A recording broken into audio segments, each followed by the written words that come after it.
winners finals. These players have made it so far in the tournament and they've just got a couple of games to go. It's going to be the Spectria and the Amoonguss coming out on one side. We've got the Regieleki and the Urshifu there on the field as well. So Davide really leading out with that Regieleki, delighted to see it, but Urshifu there as well. That can be a lot of trouble for that Spectria. Yeah, and this is a smart lead from Davide because, you know, the one thing if you've got Regigigas is the problem would be if you saw the Spectre lead from Jean-Paul, and that's probably what he expected, was that the Ghost typing kind of makes you immune to those max strikes. So putting on pressure straight away with a really good choice here from the Urshifu, and the Regieleki supporting it as well as a really good option, you know, being able to get damage and do some big work against that Amoonguss and the supporting Pokemon here. Yeah, Spectria, known as a really speedy Pokemon, so being able to lower the speed is really key there for Davide. Amoonguss, however, going to have to take that Wicked Blow, of course, going to be a critical hit as Spectria is able to fire off a Mud Shot, so going to go into the Urshifu, do a little bit of damage, but again, lower the speed here. So Regieleki going to be the fastest thing on the field, and the Urshifu taking that Spore as well from the Amoonguss. You know, Urshifu not able to pick up that critical KO, and we've seen that Amoonguss from Jean-Paul do a lot of disruption with that Spore. Yeah, and again, we're seeing how well it's been trained, you know? You think because of the initial damage from the Electro Web there, it'd be enough to put it in range, but still no, it's still standing strong on the field. And now Jean-Paul's got access to switch it out and get the Regenerator ability active to get some HP back to utilize it later. And bringing a really nice switch in here, immune to the Regieleki, and starting to put, you know, a little bit more pressure on the board from his side of the field. Yeah, I like this turn here by Jean-Paul. Like you said, Landorus not going to worry about it, and Urshifu is guaranteed to take that turn of sleep, so it's a really safe switch in there for the Landorus. Spectre, of course, going to be able to survive another one of those Electro Webs, even though it is at -2 speed. Doesn't have to worry about the Urshifu due to the sleep. It's able to go for a Nulla Mud Shot and just keep reducing the speed of this Urshifu going forward, while also dealing some substantial damage, really putting it in good range for this Landorus.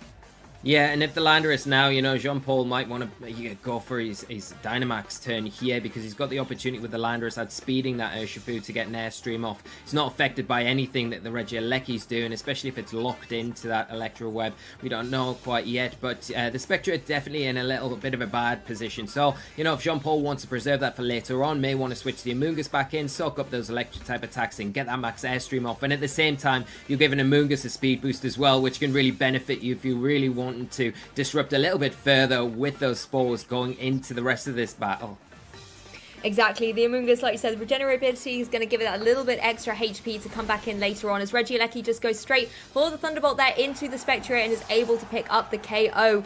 You know, it remained untouched from those Mud Bombs there. So Landorus here going to be able to go for the Earthquake as well. Going to be able to pick up the KO against both of Davide's Pokemon here. Regieleki, never really the best Pokemon to try and take any ground type moves at the best of times. And the depleted HP from that Urshifu really putting it in prime range. And Landorus, you know, with the Life Orb there as well, dealing that extra damage, really has come on as a formidable force on the field. But Davide does have another strategy he can go for in his last two remaining Pokemon. That Venusaur and Torkoal combination will really throw the speed back into Davide's favour. With the sun being on the field, Venusaur's going to be very, very happy about this. Yeah, definitely, and this is a combination that you really want to take advantage of here. If you're Davide, you know, the sun being upset with the Torkoal, putting a lot of pressure on to both Pokemon on Jean-Paul's side of the field, you know, and definitely now with the Venusaur, the ability to take advantage through with its Chlorophyll ability, doubling its speed, going to get the jump now on Landorus Therian, and it does have to be careful, of course, about the max Airstream, and the big question is, has Venusaur got enough to actually take down the Landorus? Oh, the Sleep Powder there is so big. Pivotal miss there, unfortunately. Oh, I mean, it had a way to stop it right in its tracks with that Sleep Powder, but does avoid the Landorus that also jumps out of the action with that fly up into the skies. Torkoal is going to have to take a nap with the Amoonguss outspeeding it here and being able to put it to sleep with a Spore. But crucially here, neither of these trainers have used their Dynamax as of yet, Lee. No, not yet, and that, you know, they're both being very patient with when they're wanting to do that, but I think Davide's kind of hand is being forced a little bit because, you know, he's only got 2 Pokemon left. There's only a certain amount of time that he's going to be able to utilize this. The Landorus on Jean-Paul's side going for that fly the previous turn is really playing into his advantage here, because the thing is, the Venusaur now is going to attack before the Landorus and you're going to waste a turn. So does Davide just go for a Protect here if he's got it, or does he actually go for the Gigantamax and then try and get some damage onto maybe something like the Amoonguss here, get Max Ooze off, get a special attack boost to help boost the Torkoal. So if you can get an early wake up or one-turn wake up, you can get some big damage off and really maybe even clear the field from the Amoonguss that's super effectively weak to the fire type attacks and the Landorus that'll drop down from that fly. Yeah, you're right there. You know, the speed tier is kind of working against Davide. He's actually going to go for that max guard. Landorus going for the fly into the Venusaur would have been able to deal a good chunk of damage, but Davide using one of those max turns to guarantee the protection for his Venusaur. Torkoal is going to have to take the Pollen Puff there. Really not going to deal too much. Torkoal doesn't mind taking that. But the critical thing here is that Landorus is now back down into the action. Venusaur, of course, can outspeed, go for something like a G-Max Vine Lash and start getting that residual damage going onto the field and targeting down into that Landorus. But Jean-Paul does, of course, still have access to his Dynamax as well. Yeah, that's the big thing. The Landorus can go for its Dynamax this turn if you feel, and then there's even a play where you could go for the Max Guard here, and then you're wasting almost 2 turns of that Gigantamax Venusaur. But then if you do that, you've kind of still got to get around that final turn of the G-Max Vine Lash, which is going to almost guaranteed to get off, and then you're staggering out the residual damage, which you probably don't want to do if you're Jean-Paul, and you want to just have that immediate impact as soon as possible, as well as the Torkoal. You know, it's not going to stay asleep forever, so you want to try and get some damage onto the things on Davide's side of the field whilst you can, especially after that max guard the last turn. Well, Venusaur not protecting this time, going straight for the G-Max Vine Lash into the Landorus, does a decent chunk of damage, but thanks to the doubled HP stat from the Dynamax, that Landorus is easily going to be able to take that and fire off a Max Airstream in retaliation. Goes into the Venusaur, does a huge chunk of damage, taking it down to that 1 HP. Thanks to the Focus Sash on the Venusaur. A really critical item. I know you touched on that yesterday, Lee, how it was a really interesting choice on Venusaur. We don't see it as often anymore, but certainly really working out here for Davide. Amoonguss going to go for that Pollen Puff, however, and, you know, the glory that happened there for that Venusaur with the Focus Sash is no more. So Jean-Paul's been able to remove it from the field. Little Torkoal here now has a really big challenge ahead of it, particularly when you're facing down against a Landorus that can just hit you with something like a Max Quake. Yeah, it's really kind of the game is in Jean-Paul's hands now. There's not really very much Davide can do. And again, we've seen how well he's utilising that Amoonguss. Really disruptive from the start here, you know, taking that combination of attacks from the Regieleki and the Urshifu, shutting that down, and then positioning himself really well with the Landorus, being very patient as well with it when he wants to in terms of Dynamaxing, and then going for it at the perfect time and taking down the Venusaur, and that's pretty much the end game there. So it was a very kind of one-sided battle there, and we saw, you know, I think if you're going into game 2, you're really going to have to look at ways to shut down the Amoonguss if you have Davide, because that was the big kind of Pokemon from Jean-Paul's side of the field that was the key to the success in that one.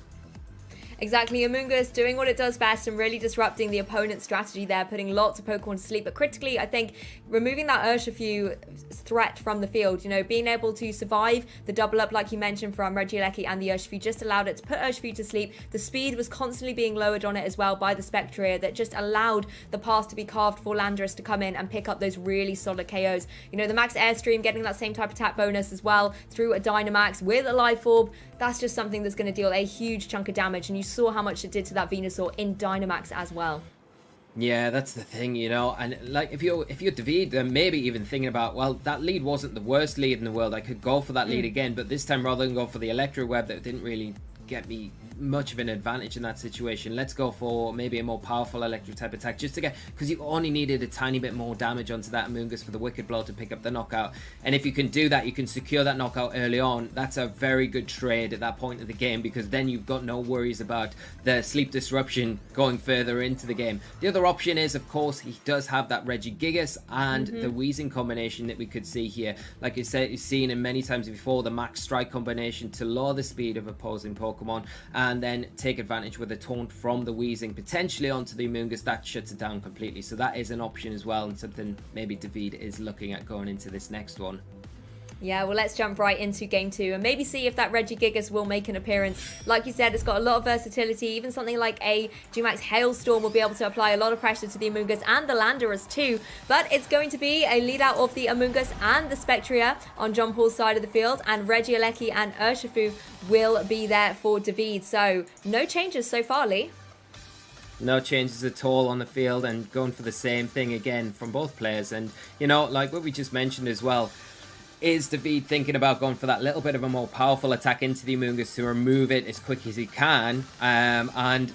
Is Jean-Paul thinking that is what possibly could happen? Could we get maybe a Landorus switch in here, or just you can't protect in front of Urshifu. That's the key here. You can't protect because of that Unseen Fist ability. So you're kind of stuck here and hoping that David doesn't double in with that big attack. But as we're seeing, Lou, it's kicking off. Yeah, Regieleki needed that little bit of extra damage, so going for the Thunderbolt is going to be able to give the edge over that Amoonguss. Mudshot going to come out once again, connect onto the Urshifu and just lower the speed, but not enough to stop it from moving first before that Amoonguss with the Wicker Blow. Of course, the guaranteed critical hit here as well is enough to pick up the KO against the Amoonguss, and David can breathe a sigh of relief as he doesn't have to worry about that pesky mushroom anymore going forward in this game 2. Yeah, and that's a big turn there for David, taking down the Amoonguss. We've seen how disruptive it can be, how much of a thorn in David's side it was in that game 1, and removing it turn 1 is just the best thing he can hope for. Now he doesn't lose his Urshifu is still intact. It is -1 speed after the Mudshot, so you've got to bear that in mind, but I mean, he can still switch it out, preserve it for later on, and still pressure that Spectre with something like, the Wicked Blow if he decides to go for it, but it is under a bit of pressure from the Landorus here that can go for the Dynamax this turn and also pick up a quick knockout onto the Urshifu here with a max airstream and take a big advantage quite quickly. So momentum can swing. I think both players need to really address the threats in front of them, and Urshifu probably wants to exit the field here, whether or not David wants to bring in something like Torkoal to maybe soak up a little bit of damage if that's what he's got in the back like he had in game 1, and then does Jean-Paul maybe pick up on that and go for maybe a max Quake, get some special defensive boosts as well. But I think the priority is always going to be the max airstream, because if that Venusaur comes back onto the field, you need to be and want to be faster than it when it does. That's very true. You've really got to consider your stats. So Urshifu leaving the field to reset that attack and speed drop that it got in that sort of turn 1, and then with the Landorus switching, I think is going to be critical here for David. And although Torkoal might be coming in and having to take a big chunk of damage for its efforts, it has done the critical thing of setting up that Sun. So when Venusaur comes in, it's going to be able to have that speed ready for its chlorophyll ability to activate. But an interesting change of Dynamax here. It's actually going to be the Spectria for Jean-Paul. The Landorus not going to be able to go for any max airstreams on this occasion. Regieleki going for a Thunderbolt though, and you can see it does a huge chunk of damage, about a third to that Spectria, but Spectria able to retaliate with a max Quake going down into that Torkoal that switched into the field. It is, however, able to survive on 27 HP, so unless Landorus has doubled up into it, it's going to be able to hang around at the end of this turn. However, the special defense going up is going to be unfortunate when you consider the Pokemon that David has got here. Other than the Urshifu, the predominantly special attackers, so that's a calculation David has to bear in mind as he goes forward in terms of how much damage he's going to be capable of dealing out. Rock Slide comes out though. Torkoal once again just showing its really impressive defense stat off here, able to survive on 5 HP, and Regieleki able to take that as well. Yeah, and you kind of think if you're Jean-Paul, maybe, it's a shame that I missed out on the Torkoal, but this actually plays into your hands a little bit better, because you don't really want the Urshifu return to the field and putting on any Sucker Punch pressure potentially to the Spectre here, especially when you pair that up with the Regieleki, and now with that special defense boost like you've just mentioned, Lou, you're in a real good position to maybe pick up the knockout onto Regieleki, get another special defense boost, as well as just maybe pivot out the Landorus with something like a U-turn if he's got it here, just to pick up that knockout and help you kind of reposition for the next turn. Well, Landorus is going to get off the field, and you'll be very happy, Lee, to see that Galarian Moltres enter the field. As the Glastrier decides to go straight for a Max Guard here, just wants to protect itself from anything this Regieleki can throw at it. You can see it was the Electrorub as well, so Spectria just wanting to keep its speed intact. Moltres, however, not so lucky, but the switch in from Jean-Paul is going to benefit, however, as the weakness policy is going to be able to activate, boosting up that special attack and attack for the Moltres. Yawn's going to come out from the Torkoal here, connecting onto the Moltres that's come in, so although it has got the boosts, Jean-Paul's now in an awkward position where on the next turn, that Moltres will be falling asleep if he doesn't switch it out. But if you switch it out, you lose the boosts. Yeah, it's not ideal, really. I think Jean-Paul thinking that probably another Thunderbolt going to come up, but David being a little bit smarter there, thinking maybe this is the point where a switch could come, and whatever he's got in the back, we want to try and keep the speed advantage as best as possible, and also check the Spectra's speed as well. We don't want to allow it getting, taking advantage and being the fastest thing on the field, especially if the sun runs out, because you lose Torkoal at this point, then you are just relying on those raw speed stats. So this is another thing that David's kind of considering, but doing all the right things to stall out these Dynamax turns from Jean-Paul's side of the field. Well, Jean-Paul staying in with the Moltres, knowing that it could survive another one of those Electro Webs, taking it down below 50%, activates that Berserk ability as well. Regieleki, however, will be KO'd from the Max Phantasm coming out from that opposing Spectria here, going to be lowering the defense on that Torkoal as well. But, you know, doesn't have a lot of HP left anyway. I'm sure it would go down to one little hit there. But the special attack of the Spectria rising as well. Moltres able to go for that Fiery Wrath connecting onto Torkoal and just blows it away right back into the Pokeball. Yeah, and with that, it clears the field on Davide's side of the field, but unfortunately, that is the last turn for the Dynamax on Jean-Paul's side. So the Spectre will revert now, and because of those Electro Webs, it's very vulnerable now to an Urshifu coming in and doing some big damage, as well as that Moltres that, you know, has taken those drops as well. The Urshifu going to be able to potentially, if we see a Gigantamax here, could double up into the Moltres. It's so low health as well. There's probably no need to, but I think, like, you know, Jean-Paul in a position now where he has to make a decision. Does he just leave what he's got on the field? It makes sense to leave the Moltres because of the Yawn, the sleep status there. Just allow that to go down. He's got some return on it, getting the knockout onto the Torkoal. But do you want to preserve your Spectre for later on in this game? Because, as I've mentioned before, when the sun does disappear, and if the Urshifu doesn't lock into Sucker Punch, then you've still got a way to utilize it maybe later on in this game, but at the cost of maybe sacrificing Landorus at the same time. Is it worth it? It's a very difficult situation, and David's put himself in a great board position here. Yeah, he certainly has, and you can see the forfeit got locked in there really fast as well. But, I mean, the Venusaur being able to come in while the sun was obviously up on the field set up by that Torkoal earlier on does put David in such a great position. He still had access to that Dynamax, and particularly with the low health that Moltres was on, if you set up the G-Max Vine Lash going into, say, the Spectria, then the residual damage is just going to be able to pick up the KO against that Moltres anyway. So, really was such a dominant position from here, and, you know, what a contrast coming into that game too from David. Yeah, definitely, and it was all about taking down the Amoonguss, you know, the support network that Jean-Paul relied on so heavily in that first game to disrupt with those spores, and then obviously with the threat of redirection as well, you know.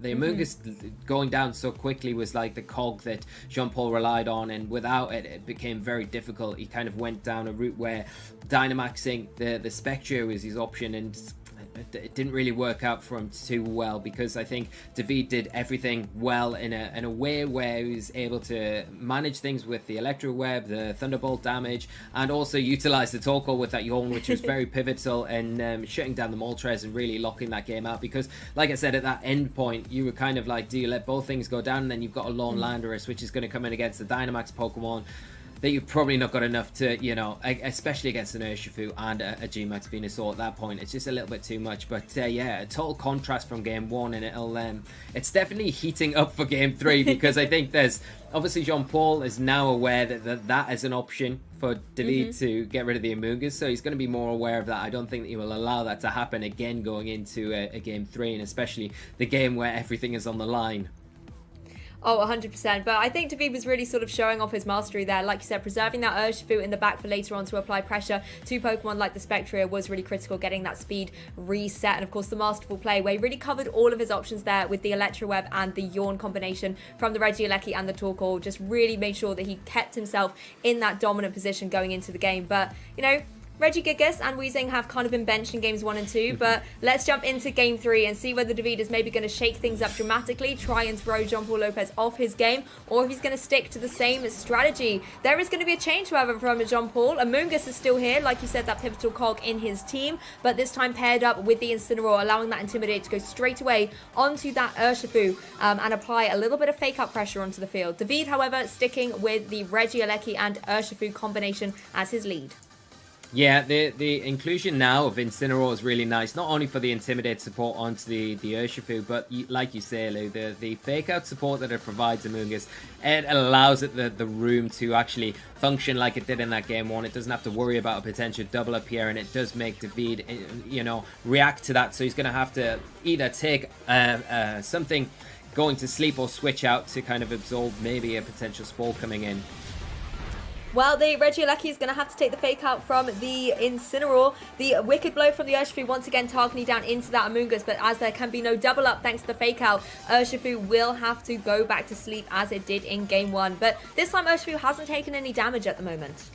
No damage at the moment, and but it is sleep. It is out of action, so it's not really going to be able to do as much as what Davide wants. And now you've got an option. You've got the option here. If you're Davide, there's not really too much of an offensive threat in front of you. You know, the Incineroar and the Amoonguss aren't going to damage you too heavily. So do you take a few turns to try and get the wake up, and then maybe utilize the Regieleki in the meantime? But you know, the Regieleki here is in an awkward position where it can get spoiled this next turn. So like we're saying, maybe Venusaur come onto the field here to soak that potential Spore up.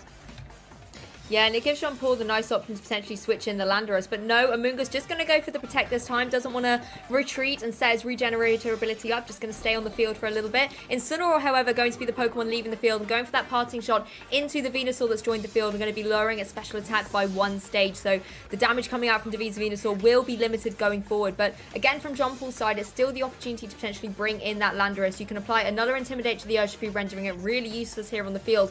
And then once again, apply the pressure of something like a Max Airstream into that Venusaur, but instead going to be bringing out the Spectria to the forefront.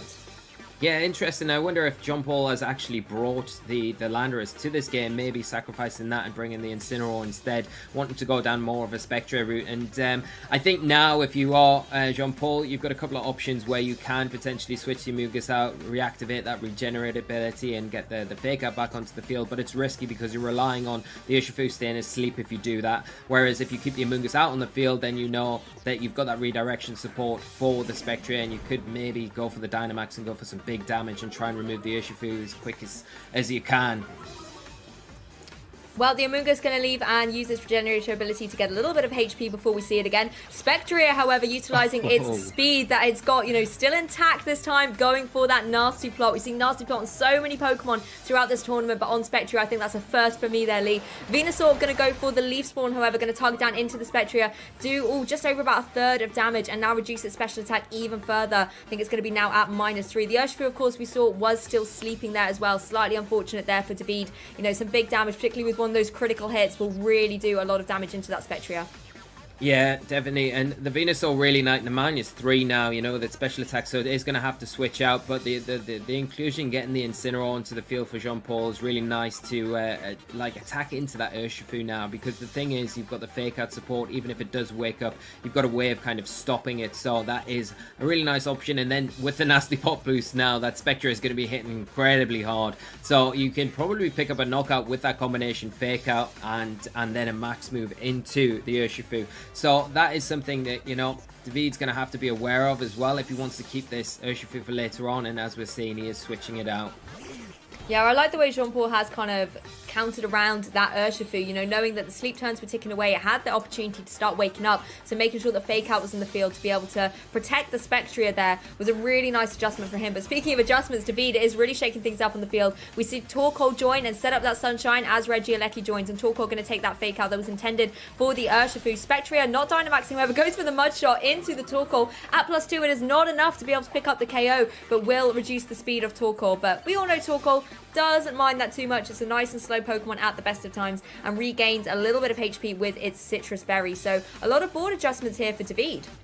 Yeah, and Davide making the correct one. You know, he's got his Pokemon in pretty safely, especially the Regieleki, which is the Pokemon he probably wants on the field now to make use of that Electric Web that we've seen him use so well and successfully in previous games here. Going to be able to slow down that Spectre, which is such a big thing, you know, and even if it goes down, then you've got the option to bring the Venusaur in, and you've still going to have access to your Gigantamax Venusaur if that is the route that you want to go down. Obviously, the Torkoal shown why it's such a good Pokemon, taking that big nasty plot boosted attack there from the Spectria, and not really caring about the speed drop either. Such a slow Pokemon, but very strange play here from Jean-Paul, forced out with the Spectria and bringing in the Amoonguss.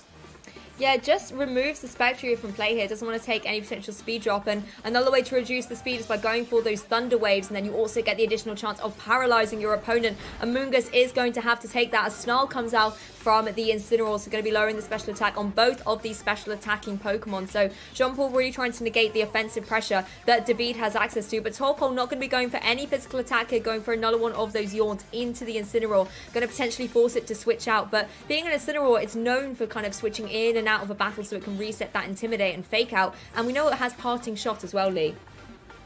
Yeah, so it's got the option now to pivot out and maybe allow John Paul to get something back onto the field. It's going to be a little bit more useful because of that sleep. You don't want your Incineroar going to sleep just yet. You need to keep active that fake out for later on in this game. The problem is now for the Amoonguss that with that paralysis that we've seen from the Thunder Wave is it's actually going to underspeed the Torkoal, so it's not going to be able to hit it before it can take a big fire type attack. But not seeing that, just a very defensive play and a really good positioning play from Davide here.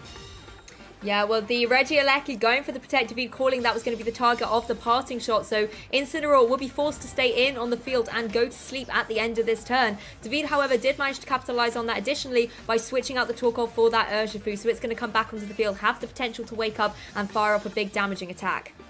Yeah, this is a really great play from Davide now because he's in a position where he's got time to allow the Urshifu to sit on the field until it wakes up, and that's ideally what he wants. You know, he wants the Urshifu to wake up as soon as possible. The Amoonguss can't utilise Spore as well if we see a switch to the Venusaur, and that allows Davide, again, the Venusaur on the field in the sun in a great position and not threatened currently by that Incineroar that is sleeping on the other side of the field. Well, Jean-Paul manages to switch it out and bring that Spectria back into the fray, placing down against that Urshifu that is still going to be sleeping. So Spectria getting quite lucky in avoiding any of these dark-type attacks. Venusaur, however, coming in to take that Spore and, of course, won't be affected due to being a Grass-type Pokemon. So definitely a lot of switches coming up from Davide here, but I wonder when the Dynamax is going to come into play here, Lee. Yeah, it's going to be interesting because as we've just seen on Davide's screen that the sun will be running out this next turn, but the Urshifu is bound to wake up sooner or later, either the next turn or the turn after that. I've lost count of the sleep turns here, but it is very close. It's been very tired, staying asleep, so, you know, it's not got long to wake up, and it's not really in a threatened position at the minute. It's quite happy to stay on the field, and if the Venusaur decides to go for the Gigantamax here, it's a great opportunity to start getting some damage on the board, and you've got to be a little bit wary about the Spectre as well, but I don't feel like it's the time maybe that we're going to see that. Well, it is going to be the Dynamax here for Davide. Going to be that Venusaur jumping up into the action and being able to go for some of those G-Max Vine Lashes as well. So Davide's kind of bided his time here to a position where he can start dealing out some really big offensive pressure. And the lovely thing is he's got that Torkoal on the back, so even when the sun runs out, Davide just has the opportunity to be able to switch it in and reset that up to help Venusaur out a little bit more. Going to be going for the Max Quake though, boosting up the special defense on Davide's side of the field, going straight into that Incineroar. Not going to be enough to pick up the KO against it, but does a sizable chunk of damage. And I think being able to get the boost up here is going to help when facing down against that Spectria, particularly if it wants to try and go for a nasty plot boost. But instead, going straight for that Mud Shot into the Urshifu that takes its first bit of damage in this game 3, having its speed reduced as well. But it does finally manage to wake up. The Mud sort of shook it into action, and it goes for that Wicked Blow. Finally able to find its target and go into that Spectria and just remove it from the battle. Yeah, I mean, a really nice play here for Davide and covering kind of a switch in from the Amoonguss, suspecting maybe, you know, the Pokemon that you've seen so far, the one Pokemon that could come back in is that Incineroar, and you know, just covering bases as well as kind of making sure that you've got special defense boosting. Here's that Spectre. It does go for the max, the Dynamax here, because you know it hits so hard. So it's definitely a Pokemon you want to like kind of cover with those big special attacks. So really nice play all around. We do see the Moltres come back onto the field finally for John Paul, which gives them a good option to hit the Venusaur for good damage here.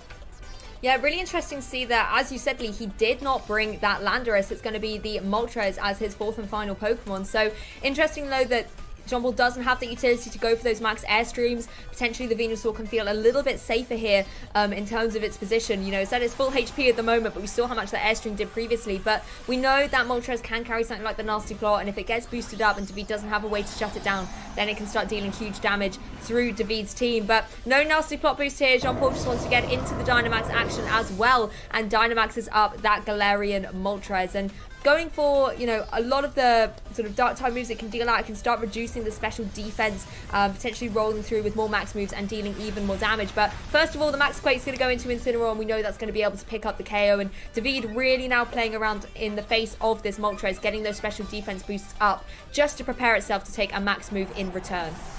Yeah, they're going to be so pivotal against the Moltres. You know, the one thing that it is good at is dishing out special attack damage, and these special defensive boosts are going to be really important, especially for the Venusaur, you know. The Urshifu going down, which is a little bit unfortunate, but because of that speed drop that it took from the mud shot off the Spectra, I don't think it's a bad thing though. It opens the door for you now, if you are Davide, to get the Torkoal back on the field and make sure that Sun's up to support your Venusaur to really kind of maybe get a last attack off before Venusaur finishes its Gigantamax turns in. You've also got the option here to go for another Max Quake if you want. Well, this is where things start to get really interesting. If it goes for one more Max Quake, then it won't be able to set up the G-Max Vine Lash at all and get that residual damage going down onto the Moltres. But with Amoonguss rejoining the field, Jean-Paul has the opportunity to go for something like a Rage Powder and redirect anything that Torkoal might be sending out. Venusaur still, however, can apply so much pressure to this Moltres by setting up that residual damage. But Moltres on the other side, going for those Max Airstreams, that's something Venusaur doesn't want to face. I believe it still has access to its Focus Sash, though, so that could put it into a really strong position here. Torkoal, however, just going for the Protect here. It's going to be another Max Quake, however, coming out from that Venusaur, just going to target straight down into that Amoonguss. Does a decent chunk of damage, but again, I think the critical thing here is getting those special defense boosts up in the face of this Moltres. I think this Venusaur is now at that +3 thanks to the 3 Max Quakes that it has taken. Moltres going to go for that Max Airstream. Remember, it's not going to be boosted, and whoa, you can see the benefit of having that special defense boost there. Venusaur is delighted to take it. It could take another 1, another 2, maybe even 3. Definitely maybe 3, I think.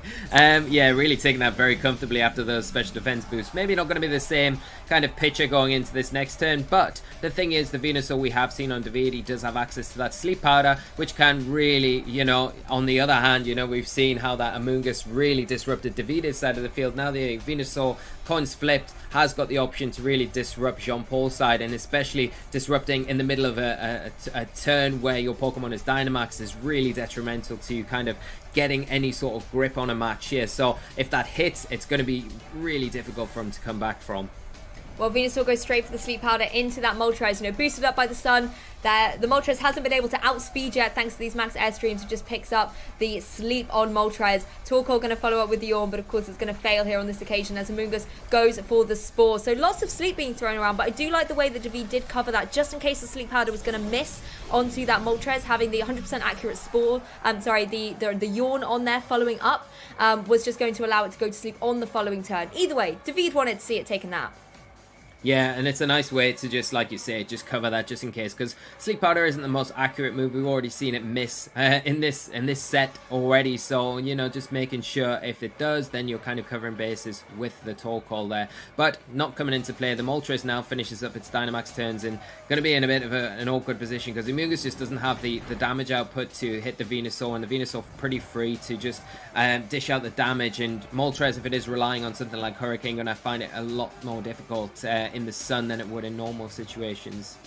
Yeah, Amoonguss definitely not going to be able to deal any damage, but keeps getting paralyzed as well, as we saw in that turn. So really not able to do anything remotely offensive to Davide's Pokemon here. And it really does look like Davide's in the driving seat here. He's got the control over the Amoonguss and that Moltres as well, keeping it to sleep. And we know the Regieleki in the back as well, with those powerful Electric-type attacks, will be able to deal really big damage to the Moltres. Davide just has to make sure that he gets it in a position where Regieleki could be able to take that single KO, and it doesn't have to worry about taking a move from Moltres. Yeah, and I think if you are Davide, I think the one thing that you might want to like concentrate down on, I know the biggest threat on the field is the Moltres, but if you can remove the Amoonguss from the field, then at least you got Regieleki to come in as well and kind of help support this, because with those speed boosts, when the sun runs out, Moltres is going to be hitting pretty hard, and as you can see, it has just woke up and been able to get those boosting moves in action. Yeah, getting the nasty plot off there as well makes Moltres really formidable, and Amoonguss breaking through the paralysis this time and helping out its buddy, going for that Pollen Puff to help Moltres regain some HP. So Amoonguss showing that it really is the most disruptive Pokemon here at the moment, and Torkoal staying asleep there for Davide. Obviously not going to be able to deal any of those fire-type moves that could potentially remove that Amoonguss from play. You want to make sure as well, if you're Davide, you're making the most of the sun, not only for the Venusaur, but to boost up fire-type moves for that Torkoal as well, so it can deal as much damage as possible. Yeah, and the Torkoal really, it is asleep. It took the opportunity to double up onto the Moltres just in case the sleep powder did miss there, but that was an opportunity, I feel, where you could have maybe got a fire type attack off into the Amoonguss to get some damage onto it, but unfortunately that wasn't what happened. But David being smart here, making sure if the sun does disappear, he's switching in the option he's got in the back in the Regieleki, so he's got the sun to bring in again to make sure that that pressure is continually on and he's not losing an advantage here, because the Moltres, unfortunately, if it is outspeeding the Venusaur, is going to be able to potentially pick up a knockout with those nasty Poplus even after the special defense boost that it has got. So being able to switch in the Torkoal, you're kind of relying on maybe a sleep powder hitting here, but if it connects again, it makes the battle a lot easier. But the Amoonguss, like you've mentioned, Lou, is the kind of the glue to this, because with those pollen puffs, as long as it's on the field and with access to Spore, it can just put the supporting Pokemon for Venusaur to sleep and really stop them kind of functioning. So that's something I think that David's going to have to concentrate down on at some point. Yeah, and this is really sensible and considerate play here from David. He switched out the Torkoal knowing that the sun was going to end at that turn. Now Venusaur's got the sun activated again. It is the fastest thing on the field. Going for that sleep powder does, of course, connect onto the Moltres and is putting it to sleep once again. So just making sure that he's fully aware of the ball position and putting it in the way that he wants. Amoonguss still going to try and help out Moltres, regaining itself, I believe now going up to full HP. But while it is sleeping, there's very little that it can do in terms of its defensive pressure. We know that it is nasty plot boosted as well, so David really does have to make sure that he can remove it from play. It might be a case, though, as you mentioned, Lee, trying to remove that Amoonguss and utilize those turns while Moltres is sleeping so that you can stop it for going for those pollen puffs and regaining that HP before you target down the Moltres. But there's always the risk that it could wake up. That is the risk, but I think this is maybe a golden opportunity here where you can potentially double into the Amoonguss and remove it from the field and hope that the Moltres does stay asleep, because what you're doing at the minute with the Moltres is you're getting damage onto it, but as long as the Amoonguss sticks around on the field, it's just kind of overwriting that damage with those pollen puffs, as we've seen, so it makes it very difficult to really get the damage onto it and kind of get rid of it like you're wanting to do, and you're in this like never-ending cycle of having to get the Torkoal out for the Regieleki and to get the sun back on the field at certain points. Well, we've seen a lot of sleep turns in this game 3, but Moltres is having none of it. Manages to wake up and go for that Fiery Wrath. Picks up the KO against Torkoal, so once the sun does go down on this set of Sunshine, it's not going to be able to be set up anymore by David, and he's forced to bring in his last Pokemon here, the Regieleki. So Venusaur looking like it's got a little bit of health depleted here. Needs to make sure that it's, playing protectively, making sure that it's making the most of the turns that it's got left, because those Fiery Wraths are going to be dealing a lot of damage. Regieleki, however, could be the answer, targeting down into that Moltres. Amoonguss potentially, though, could redirect away a powerful Thunderbolt. So Regieleki just going to be protecting itself here for David, wanting to make sure that the key Pokemon is not going to be KO'd, allowing Venusaur the opportunity to put that Moltres right back to sleep, so Regieleki can have a happier time bouncing around on the battlefield, ready to fire off some electric type attacks. Yeah, so that sleep powder here really pivotal, and getting the Regieleki in, protecting it as well, just sets up this next turn where you can potentially go for a Sludge Bomb from the Venusaur and then that Electro Web, and just hope that it is enough, because then, the Venusaur's immune to the redirection from the Amoonguss because of its grass typing, and also the Electro Web is a double target attack, so it's not going to worry about being drawn in through a Rage Powder. But as we see, very unfortunate, the Amoonguss is fully paralyzed. Yeah, not going to be able to Rage Powder away any electric type attacks. It's going to have to take the Sludge Bomb from the Venusaur, and you saw it actually did a huge chunk of damage to that Amoonguss.